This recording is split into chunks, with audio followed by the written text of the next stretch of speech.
you all will probably remember 680 people were arrested yesterday in Mississippi during the largest immigration raid in the past 10 years in the US. Today, an ICE spokesperson said that 300 of the people arrested have been released from custody. Spokesperson Brian Cox says about 30 people were released at the plants and about 270 others were released from the military hangar where they had been brought after the raids to be processed. He did say those 300 or so people will have their day in federal court at a later date. Officials had already said Wednesday that they would release detainees who met certain conditions, such as pregnant women or those who hadn't faced immigration proceedings previously. Also today, though, we're getting a look at an even closer look at just how this affected so many people, specifically families and children of those taken into custody. Take a look at this. Government, please put your heart. Let my parents be free with everybody else, please. My dad didn't do nothing. He's not a criminal. Worst thing ever to see. That's it makes me like choked up. That's Magdalena, and I've seen it 3 times. That's Magdalena Gomez Gregorio. She is 11 years old, and you saw her there, 11 years old, begging for her dad's release. He was one of the nearly 700 people picked up during these raids. And just so you know, it was actually the first day of school for a lot of kids in Mississippi. And because of the raids, that meant many of those kids ended the school day with no one to pick them up, no one home when they got off the bus, babies left in daycare in some instances. Cliff Johnson is the director of the MacArthur Justice Center, and he said, I've been getting calls and I've been hearing stories about children who went to their first day of school today and whose parents were hauled off, and how the government did not make accommodations for those situations. I'm gonna tell you more of what he says, but take a look at this video we have of children finding out that one or both of their parents were not gonna be home when they got there.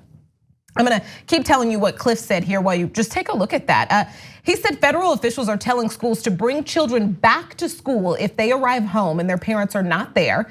He said he's concerned about what will happen to children who have no legal parents or guardians, saying no one has told me this, but you think about it, it's not too far-fetched to think that if the government determines that the parents of these kids are undocumented, that it is very possible that these children will either be detained themselves or taken into custody of the state. A local news reporter, Alex Love, he tweeted out some pictures, also writing, children of those arrested in Wednesday's ICE, and that's what you're gonna see in these photos, the ICE raids near Forest, Mississippi, are being put up in a local gym tonight by neighbors and strangers. Many are left scared and crying after coming home from school and being locked out without their parents. Donated food and drinks are being provided. A woman named Diane actually asked for her last name to be withheld for obvious reasons. She said that she had to pick up her fiance's children from school because both her fiance and her fiance's ex-wife had been picked up during these raids at their jobs. She said he was trying to make a better life for his children. You see these kids hurting and crying, knowing their parents aren't coming home soon. I've seen that all day. People are freaking out. So Tom Homan is now a Fox News contributor. He's the former acting director of ICE. And he went on Fox News and said, quote, the blame needs to be placed on the father, referring to that 11-year-old girl who was crying. He said he should have took better action to protect his family. Come on. That's who these guys are. And you wonder why AOC says abolish ICE. That's the guy who led ICE until recently. And of course, being the vicious guy that he is, Fox News is like, oh, that's perfect. Let's hire him as a contributor. So they see this and they go, good, they had it coming.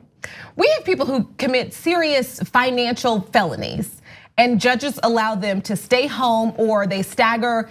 If their wife is arrested also or charged or convicted, they stagger their jail sentences so that someone can be home with the kids, so that they give them time to report to prison so that they can wrap up their businesses. And this is ridiculous. Yeah, I mean, what we see- You don't put kids in jeopardy. Absolutely, I mean, what we see systematically across the board is the criminalization and punitive and cruel, heartless treatment of those most vulnerable, right? Because they are a political scapegoat, right? In this attempt to build a populist racist movement. I think it's really rich that it says in the story that the 300 of the 680 people that were released for humanitarian factors.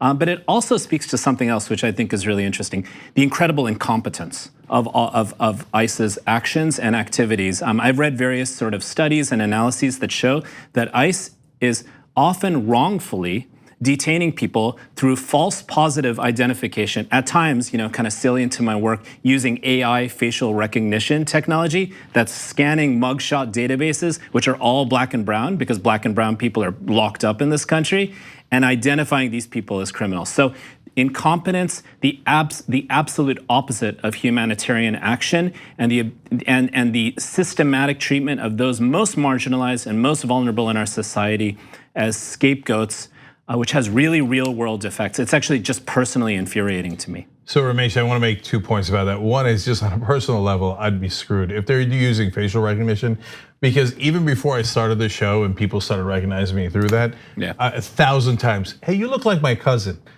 I look like 1,000 guys' cousins. Yeah. So I mean, God knows what the guys who look like me would get picked up for, that I would get picked up for their actions. Well, Amazon's actually been selling facial recognition technology to ICE. And Google's involved in that game as well. So it's important to understand how our corporations, even our ones that use liberal discourses, are actually part of this sinister game. Right, and then to your second point, the CEOs, are they gonna get arrested? They're the ones that didn't commit one violation, they committed hundreds of violations, right?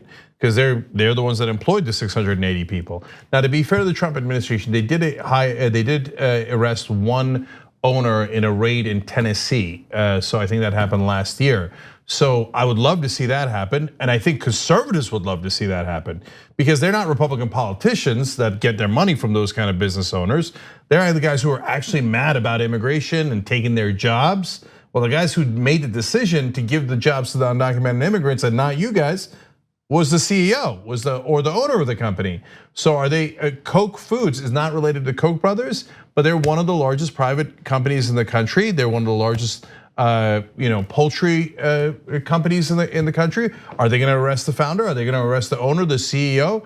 I'm curious to see, because if they do that, and this is where it gets inconvenient, Donald Trump was employing dozens of undocumented immigrants. So, and then we just found out last year, and he said, oh, golly gee, I didn't know that. They were evading the E-Verify system, the Trump properties, systematically for years on end, in fact, decades on end. You'd have to arrest Donald Trump if you were gonna do that. That's why they leave the rich alone, and they punish the people with the least amount of power. I'm a CEO, so I better be careful what I wish for, right? So I get all that, right?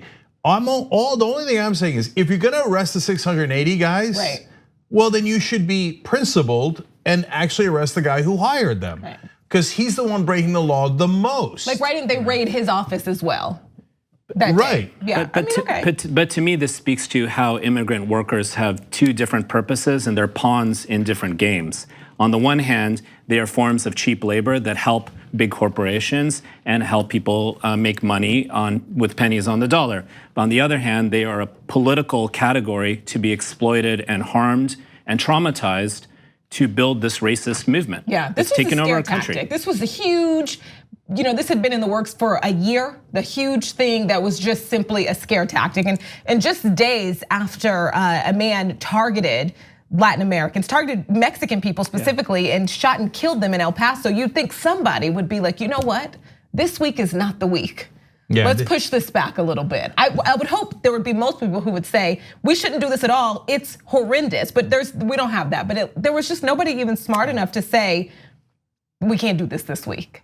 You know what I mean? Like, look what just happened in El Paso. We can't do this because it's really just a scare tactic anyway. We're gonna end up rounding up people who are legal citizens of the US, legal residents. We can't, just showing up and barricading a massive business and just putting people in buses. This was By the just way, for show. With weapons. They're law enforcement. Well, angry and violent people who are domestic terrorists can see what they're doing as an extension of this policy. Well, hey, you made it this far. You must really like the Young Turks. Thank you, we really appreciate you. Now, another easy way to keep supporting us also helps keep your internet activities and data private, all with a push of the NordVPN app.